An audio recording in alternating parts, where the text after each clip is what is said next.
18 மறக்க முடியாத ஒரு கதாபாத்திரம் இருக்குது. அது யாருன்னு உங்களுக்கு தெரியுமா? பீனோட இயற்பெயர் உங்களுக்கு தெரியுமா? ஒரு எவ்வளோ வரை படிச்சிருக்காருன்னு உங்களுக்கு தெரியுமா? வசனங்கள் ஒன்றுமே இருக்காது, ஆனால் காட்டி கூட்டியது எல்லாமே மண்டத்தனம். கையில் ஒரு டெடியும் பச்சை கலர் கார்லையும் போனால் அது யாருன்னு எல்லாருக்குமே தெரியும். அவர் தான் மிஸ்டர் பீன். ஒரு வார்த்தை கூட பேச மாட்டார், ஆனால் சிரிக்கவும் சிந்திக்கவும் வச்சுருக்காரு அவருடைய இயற்பெயர் ரவான் ஆங்டிங்சன். அவர் படித்தது எலக்ட்ரிக்கல் இன்ஜினியரிங்கில் மாஸ்டர் பண்ணியிருக்காரு. அவர் ஒரு சாதாரண ஒரு குடும்பத்தில் தான் பிறந்தார். அவருக்கு நடிப்பு மேலே நல்ல ஆசை. அதனால் நடிக்கிறதுக்காக போகும்போது இவருடைய வித்தியாசமான பேச்சினாலும் இவருக்கோட தனிமைப்படுத்துறதுனாலும் அவருக்கு அதிகமாக வாய்ப்புகள் வரல.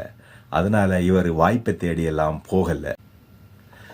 வாய்ப்பை தேடி போகாமல் அவருக்கு எந்த கதாபாத்திரம் பொருத்தமாக இருக்குமோ அந்த கதாபாத்திரத்தை தேர்ந்தெடுத்தார்.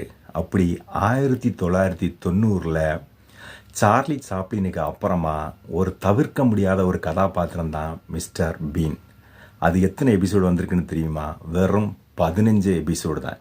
அந்த 15 எபிசோடு வச்சு இந்த உலகத்தில் உள்ள எல்லா மூலை முக்குக்கும் அவரை கொண்டு போய் சேர்த்துருக்கு அந்த கதாபாத்திரம். ஏன் இப்போ இருக்கிற தலைமுறைக்கும் மிஸ்டர் பீனை ரொம்ப பிடிக்கும்.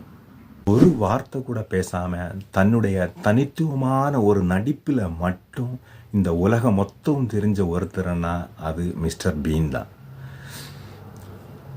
வாழன வாழ்க்கை ஒன்று தான். இதில் மற்றவங்க என்ன சொல்லுவாங்க நினச்சிட்டு நம்ம வாழ்க்கையை அழிக்காமல் உங்களுக்கு பிடிச்ச மாதிரி சந்தோஷமாக வாழணும்.